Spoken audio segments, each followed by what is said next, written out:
हमारे साथ ज्ञानगर जी जुड़ गए हैं और मेरे जानने वालों में जो अंकों को मतलब जो नंबर्स को सबसे ज्यादा रीड कर सकते हैं, जैसे भाई किसी को अक्षर ज्ञान होता है, कोई एबीसीडी अच्छा बोलता है, कोई क ख ग अच्छा बोलता है, लेकिन अंक का जितना ज्ञान और जिस स्टैटिस्टिक्स को जितने ठीक से ज्ञानगर साहब समझते और समझाते हैं वो कम लोग हैं। ज्ञानगर जी स्वागत है। ज्ञानगर जी, मैं वो उस पर हम लोग चर्चा कर चुके हैं कि छोटा ऐसा राज्य जहां पे नंबर ऑफ वोटर्स कम हो, ऐसी कंस्टिट्यूएंसीज में अंक का और महत्व हो जाता है और हार जीत बहुत क्लोज होती है।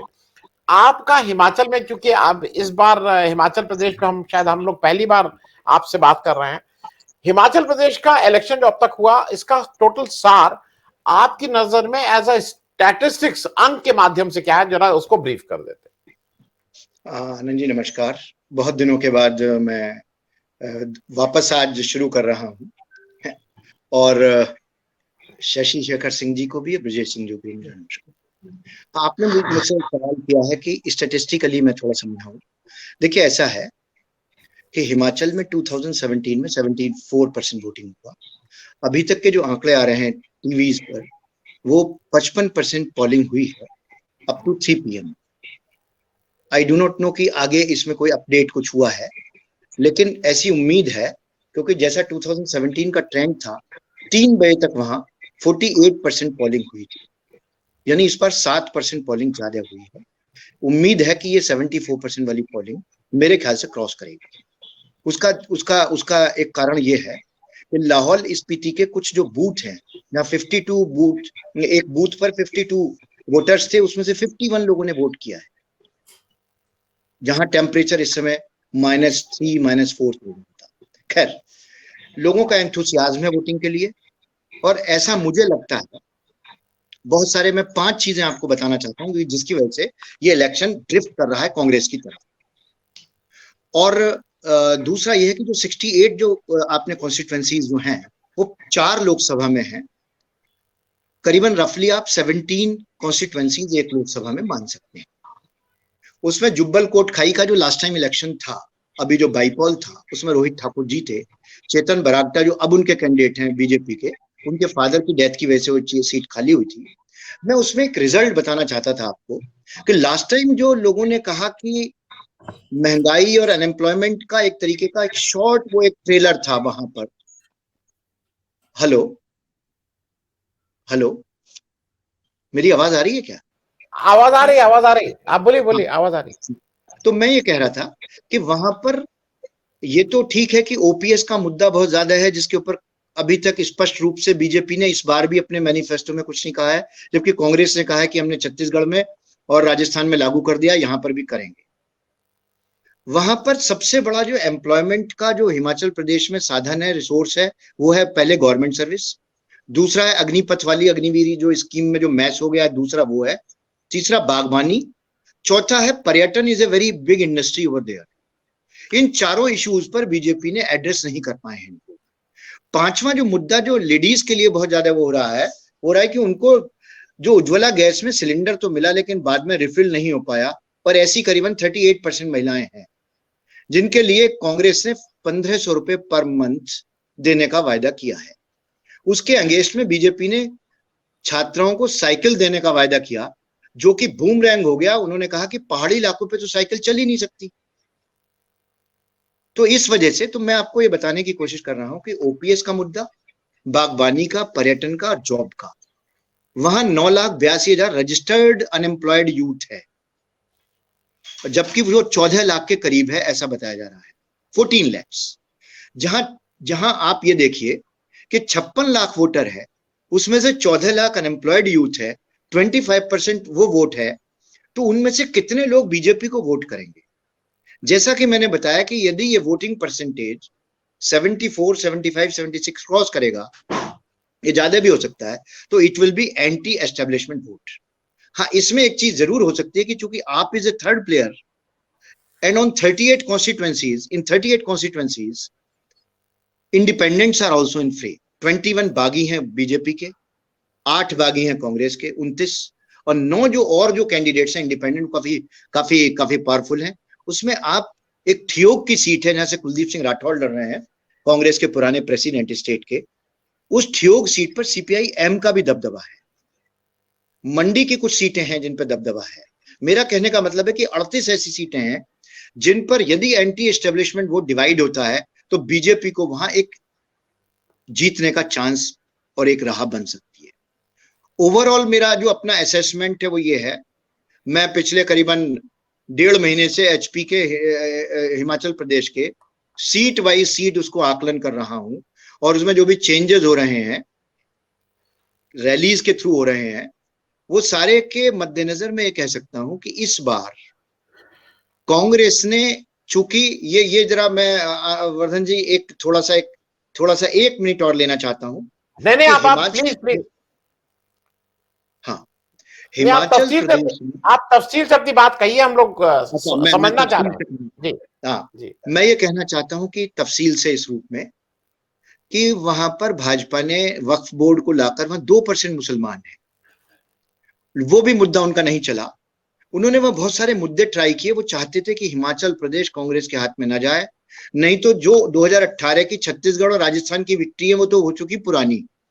ये हिमाचल प्रदेश में वीरभद्र सिंह जी का, भूपेश बघेल जी का और अशोक गहलोत जी का, और चौथा अपना एक नया मॉडल जो कि 1500 रुपए पर मंथ लेडीज वाला मॉडल है, जिससे कि उनको महंगाई से तात्कालिक राहत मिलेगी हर महीने। क्योंकि आपको पता है कि जो सेंट्रल में गवर्नमेंट है वो 6,000 रुपए पर ईयर देती है किसान सम्मान निधि, 13 करोड़ किसानों को 78,000 करोड़ रुपए, वो 500 रुपए पर मंथ का हिसाब है और ये 1500 रुपए का है। तो ये जो दूरगामी इफेक्ट होगा यदि हिमाचल में कांग्रेस की सरकार आती है, it will be a testing ground for them, Congress के लिए, कि वो हिमाचल के इस 1500 रुपए वाले मॉडल को केंद्र में भी 2024 में लाएंगे और वो बहुत सक्सेसफुल होगा। अब मैं दूसरी बात एक और बताना चाहता हूं कि 25% मैंने आपको बताया अनएम्प्लॉयड यूथ है 56 लाख वोटर में, और 56 लाख वोटर में 23 लाख लेडीज हैं 18 साल से ऊपर की, या वैसी जो लेडीज जो कि अनएम्प्लॉयड नहीं है। कुल मिला के उनमें से 23% और ये 25% जो 48% वोट है, आई डाउट कि इनमें से कोई भी एक वोट भाजपा की तरफ जाएगा। मेरा एक वैसा सीधा स्टैटिस्टिक्स है।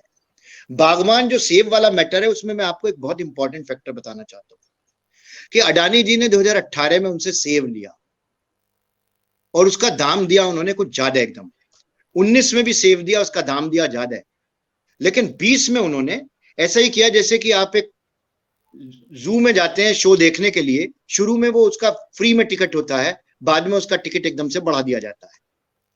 जियो में पहले आप, जियो जो चल रहा है उसमें पहले आप लोगों को खींचने के लिए सस्ते में दें उनको कनेक्शन, और बाद में पैसा ज्यादा दे दें। तो इन्होंने उल्टा किया अडानी जी ने, और इन लोगों ने सेब का जो एप्पल का दाम है, कश्मीर का जो स्टोक सेब है, विद्या स्टोक्स आपने नाम सुना होगा, Stokes was a English person who started this बागबानी ऑफ एप्पल्स, स्टोक्स, और वहां का किन्नौर का सेब मशहूर है जो आपने सुना होगा। इन दोनों सेब का प्राइस इतना ज्यादा कम हो गया कि 2020 में उस बागबानी का, ये जो आपकी बेल्ट आप देख रहे हैं जुब्बल कोट खाई वाली, या मंडी में प्रतिभा सिंह जी ने, पहले वो 3,96,000 वोट से हारे थे उस इलेक्शन में 2019 के लोकसभा में, और यहां पर उन्होंने 15,000 वोटों से उनको हराया, यानी इतना बड़ा फासला कवर किया और फिर हराया। ये सब बागबानी के अंदर या पर्यटन इंडस्ट्री से जुड़े हुए जो लोग हैं जिनका धंधा खत्म हो चुका है, उसको बढ़ाने के लिए कोई प्रयास नहीं किया गया।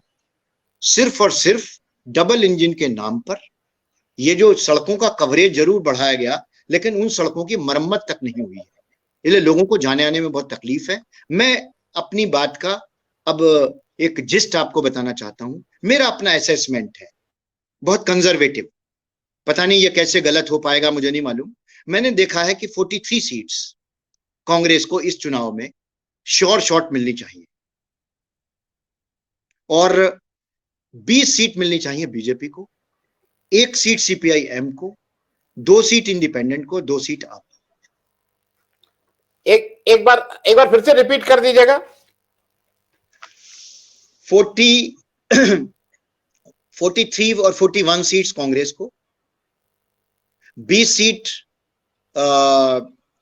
भारतीय जनता पार्टी को, 2 सीट आपको, 2 सीट इंडिपेंडेंट को, और 1 सीट सीपीआई-एम। यदि ठियोग वाली सीट पर जो लास्ट मिनट कैंपेन बहुत स्ट्रांग हुआ है कांग्रेस का, वो मैंने देखा, तो वो तीसरे नंबर से दूसरे नंबर पर तो आ गए थे कुलदीप सिंह राठौर।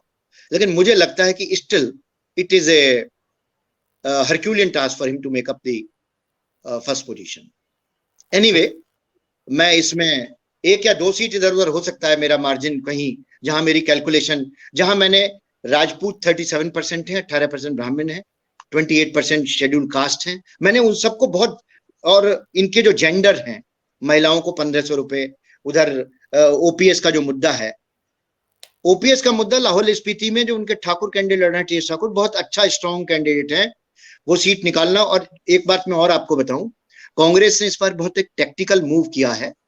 वर्ल्ड बैंक से पास आउट एक लड़का है चैतन्य शर्मा, वो एक वाईपीएस करके एक एनजीओ चला रहा था गागरेट में, उस वाली सीट पर उन्होंने चैतन्य शर्मा को टिकट दिया against the wishes of everybody in Congress.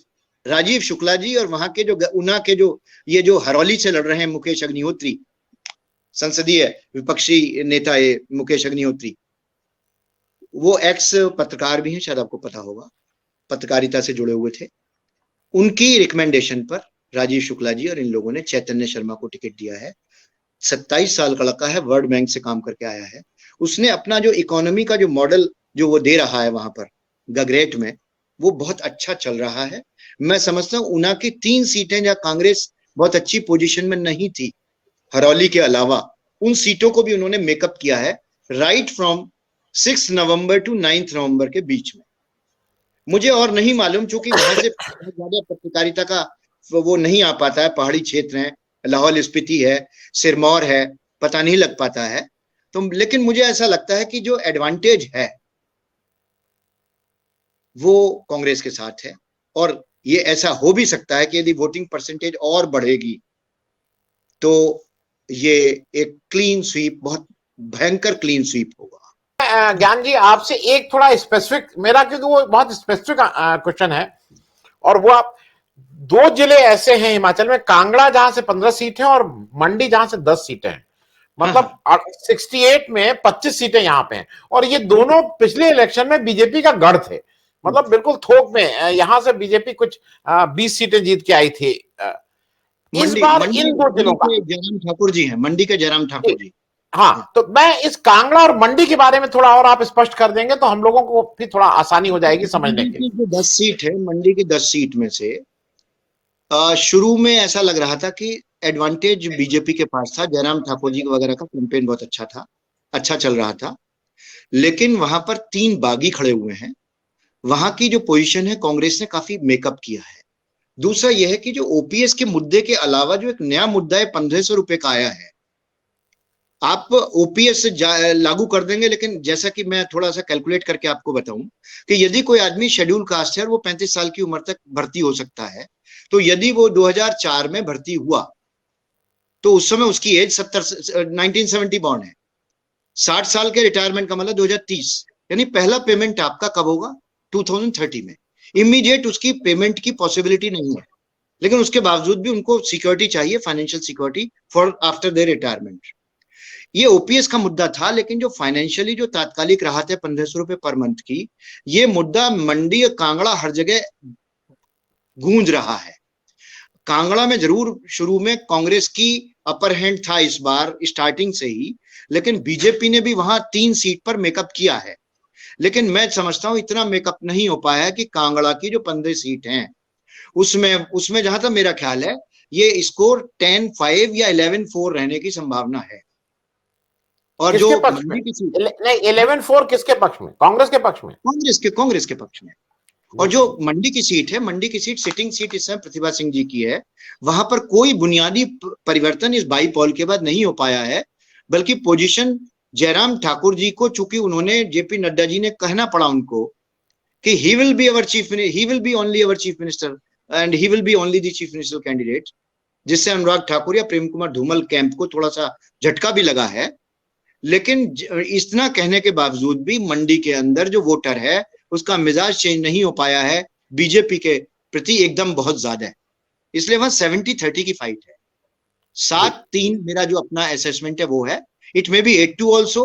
और यदि वहां पर जैसे कांग्रेस के भी 2 बागी हैं, उधर, और एक इंडिपेंडेंट को सपोर्ट कर रहे हैं। आपका भी एक कैंडिडेट वहां बहुत स्ट्रांग लड़ रहा है, सीपीआई-एम के भी कैंडिडेट हैं। और मैं जैसा बताऊं, टेक्निकली वहां पर ये it should not be aired और other anything I can't say, करिए आप उसको, कोई बात नहीं है। जी वहां जी पर टेक्निकली 4 कैंडिडेट, किसी किसी सीट पर 2 कैंडिडेट, किसी पर 4 कैंडिडेट, बीजेपी ने कुछ ऐसे कैंडिडेट्स को खड़ा किया है जो कांग्रेस की उसी कास्ट के कैंडिडेट हैं, जिससे कि उनके वोट्स को कट किया जा सके। लेकिन उसका फर्क नहीं पड़ रहा है। मैंने कहा अक्रॉस द बोर्ड, ओपीएस, बागवानी, पर्यटक, और जो चौथा 1500 रुपए का मुद्दा, ये उनके फेवर में काम कर रहे हैं। और जो सड़कें बनी हैं वो ठीक से नहीं बन पाई हैं, उनमें भ्रष्टाचार हुआ है, तो लोग नाराज हैं। और लोग इसलिए नाराज हैं कि जो अहंकार, जो अक्खड़पना था बीजेपी गवर्नमेंट का, उन्होंने ये कहा कि जो अभी कह रहे थे मेरे से पहले शायद ब्रजेश सिंह जी बात कर रहे थे जी कि वहां की जो ये जो एसोसिएशन के लोग जब बात करते थे तो उन्हें तो विधानसभा में कहा गया कि आप पहले ऐसा करो, रिजाइन करो और आप चुनाव के मैदान में आओ। तो people are very much sceptical and there बहुत ज्यादा नाराज हैं लोग उनसे। और जैसा कि कह रहे थे अभी ये लोहमी जी, कि वहां जो लोग हैं वो हराने के लिए वोट करते हैं, और इसीलिए परिवर्तन हमेशा होता है। तो रिवाज नहीं बदलेगा, राज बदलेगा, ऐसा लगता है। जी जी। ज्ञान जी, आपसे लास्ट में ये पूछ रहा हूं, क्योंकि क्वेश्चन में थोड़ा फर्क कर लूं। प्रकाश जी ने जैसा अटल बिहारी वाजपेयी जी का नाम ले आए, तो मुझे आप एक चीज जरा बताइए। अटल जी मतलब बहुत ही पढ़े लिखे, संवेदनशील, विद्वान प्रधानमंत्री इस देश के थे। और मेरे हिसाब से वो 2004 के इलेक्शन हारने का जो सबसे बड़ा कारण था वो गोधरा था। वो गोधरा कांड था जो 2002 में हुआ। उसके बाद लोगों को नहीं लगा कि नहीं, ये देश गोधरा जैसी चीजों से नहीं चल सकता मेरे हिसाब से। तो आपको क्या लगता है कि इस बार राहुल गांधी का, मैं इसको इस रेफरेंस पे इसलिए पूछ रहा हूं कि राहुल गांधी न्यूज में तो हैं, वो चल रहे हैं, वो एक भारत जोड़ो यात्रा कर रहे हैं, लेकिन हिमाचल में अगर आते तो जो बीजेपी अपनी पिच पे खेलती है ना, इटली, पाकिस्तान, हिंदुस्तान, राम मंदिर, बाबरी मस्जिद, ये सब वो करने का मौका नहीं मिला। ज्ञान जी। आपने बिल्कुल ठीक कहा, लोहूमी साहब ने बिल्कुल ठीक कहा, ब्रजेश सिंह जी ने बिल्कुल ठीक कहा। भारतीय जनता पार्टी ने ये इस चुनाव को राष्ट्रीय चुनाव के परिप्रेक्ष्य में, लोकसभा जैसा चुनाव, मोदी जी के सामने कौन? राहुल गांधी। और राहुल गांधी पप्पू, जिनकी इमेज खत्म करने के लिए 13,000 करोड़ रुपए लग गए। और 13,000 करोड़ रुपए तो लग गए एक आदमी को जिनका आपके बारे में आपको पता होगा, कब पैदा हुए, कब वडगांव, कहाँ वडनगर में चाय बेची नहीं बेची, कब एमए किया, क्या हुआ। 13,000 करोड़ रुपए तो उनकी इमेज बिल्डिंग में लग गए, और 8,000 करोड़ रुपए राहुल गांधी को पप्पू बनाने में लग गए। तो इनका यह प्रयास था कि हिमाचल के जो लोकल मुद्दे हैं उनसे ध्यान हटाकर सारे चुनाव को राहुल गांधी को, जिसको एक असफल, एक पप्पू, एक ऐसा एक नॉन सीरियस, एक कैजुअल लीडर इन्होंने करार दे रखा है, वो उस पर लाना चाहते थे, उस डिबेट पर लाना चाहते थे। कांग्रेस को ये बात मालूम थी। और उनके 68 के 68 विधानसभा में आप विक्रमादित्य सिंह जी को सुन लीजिए, प्रतिभा सिंह जी के लड़के जो शिमला ग्रामीण से लड़ रहे थे, हरौली से मुकेश अग्निहोत्री को सुन लीजिए, बिलासपुर सदर की जो लास्ट डे जो मारपीट हुई है, उनके बंबर ठाकुर के लड़के को मारा गया बहुत बुरी तरीके से, वो बेहोश हालत में उसको हॉस्पिटल में एडमिट किया गया। बिलासपुर सदर सीट नाक का सवाल है जेपी नड्डा जी की। मैं उसी पॉइंट पर आ रहा हूं। ये चुनाव को चाहते थे कि राहुल गांधी को एक असफल लीडर डिक्लेयर करके, जैसा कि कर ही रखा है उन्होंने, यदि वो आते हैं तो वही वक्फ बोर्ड की प्रॉपर्टी, वही फिरोज खान, वही जिसको बोलते हैं चुनावी हिंदू, बहुत सारी ऐसी चीजें जो टैग उनको करते हैं लोग, वो टैग करने का मौका राहुल गांधी ने नहीं दिया। ये बात और है कि वो राहुल गांधी की गूंज भारत जोड़ो यात्रा की, जो 13 यात्री हिमाचल प्रदेश के चल रहे हैं, उनके डायरेक्ट फेसबुक पेज से और हिमाचल की कांग्रेस के पेज से, हिमाचल यूथ की पेज से, हिमाचल सेवा दल के पेज से, तमाम तरह से राहुल गांधी का सुबह 6 से 10 बजे तक का यात्रा, और फिर 4 बजे से 8 बजे तक की यात्रा पूरी उसी तरीके से कवर हो रही है। राहुल गांधी का एक एक मिनट, एक एक सेकंड मूवमेंट जो हो रहा है यात्रा में, वो हिमाचल में था। और लोग उनके बेरोजगारी से, इफेक्ट से, और जो देश में जो अग्निपथ अग्निवीर स्कीम है उससे, बहुत ज्यादा प्रभावित हैं कि उनका जो एक ऑल्टरनेट दे रहे हैं, वो सबसे बड़ा एक ऑल्टरनेट यहाँ पर मैंने डिस्कस आपसे नहीं किया था, जो कि बाकी लोग भी शायद नहीं कर पाए, कि इसमें एक आनंद जी एक बहुत इंपॉर्टेंट पॉइंट है कि एक तो वो चीज है कि माना पेट्रोल का दाम बढ़ गया, आप ये कह सकते हैं कि क्रूड ऑयल का दाम बढ़ गया, हम उसको नहीं कम कर सकते, या हमारा जो टैक्स का रेवेन्यू का जो कलेक्शन है वो हिट हो जाएगा यदि हमने उसको पैसे कम कर दिए। तो वो और बात है कि मैं आपसे डिस्कस करूंगा, बेसिक एक्साइज ड्यूटी यदि बढ़ाते हैं आप तो वो सेंटर को मिलती है, और यदि स्पेशल एक्साइज ड्यूटी बढ़ती है तो वो स्टेट के साथ शेयर करनी पड़ती है। खैर, मैं उस पर नहीं आना चाहता। मेन पॉइंट है कि आज 63,000 जो पद हैं हिमाचल सरकार में खाली पड़े हुए हैं, उसका कोई एक्सप्लेनेशन जयराम ठाकुर जी या उनकी कैबिनेट नहीं दे पा रही है।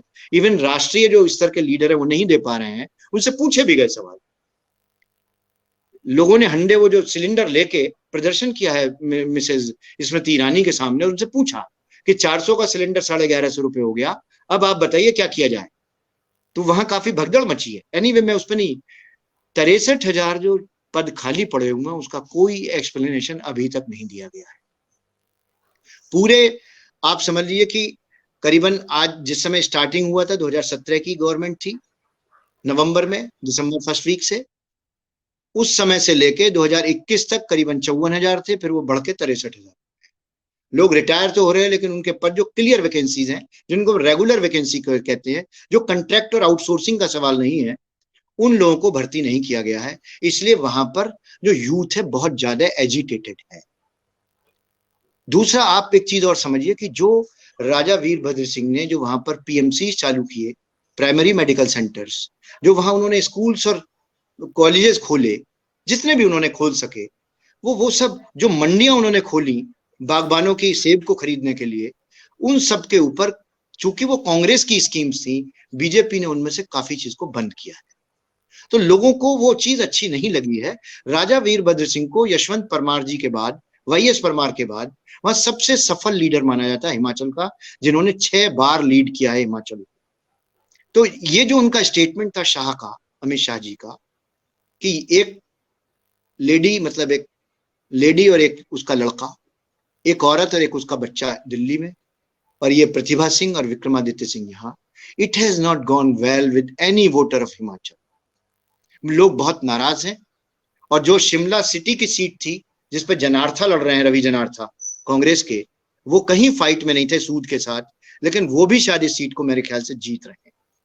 मैं ये देखिए, मैं ये तो नहीं कह सकता कि मेरी पूरी सारी बातें ठीक निकले, लेकिन जैसा कि मैंने बताया कि बहुत से ऐसे चुनाव के फैक्टर्स होते हैं जिसमें आपके कैंडिडेट्स ने एंटी एस्टेब्लिशमेंट वोट को इतना काट दिया कि आपका जो विनिंग कैंडिडेट है कांग्रेस का वोट नहीं हो। गोपालगंज में 12,000 वोट AIMIM को मिलता है, 8,000 वोट बसपा को मिलता है, और 2,000 वोट से नीचे आरजेडी का कैंडिडेट सिंपैथी वेव होने के बावजूद हार जाता है। तो आप समझिए कि हम 21,000 वोट के डिफरेंस को यदि 1:1 फाइट होगी तो क्या रिजल्ट होगा बीजेपी का, आई कांट अंडरस्टैंड जी। तो इसलिए मैं ये कहना चाहता हूँ, राष्ट्रीय मुद्दों पर चुनाव नहीं लड़ा पाए बीजेपी वाले, जो अपनी टर्फ पर लाना चाहते थे कांग्रेस को, और कांग्रेस ने बूथ वाइज एक बूथ 20 यूथ, और उन्होंने बहुत अच्छा जो उनके पास राजस्थान और छत्तीसगढ़ का, आपको पता होगा कि छत्तीसगढ़ में खुद बीजेपी RSS ने इस बात को माना था कि 2018 में भूपेश बघेल का बूथ मैनेजमेंट, उनका ट्रेनिंग, उनका चुनाव प्रबंधन हमसे बेटर था। इनके जो पन्ना प्रमुख थे सब फेल हो गए। वही छत्तीसगढ़ का सेम रेप्लिकेट किया गया हिमाचल में। There may be astonishing result Vardhan ji, मुझे इस बात की कोई हैरानी नहीं होगी, लेकिन ये मेरा कंजर्वेटिव एस्टिमेट है जो मैंने आपको अपना सीट्स का दिया था।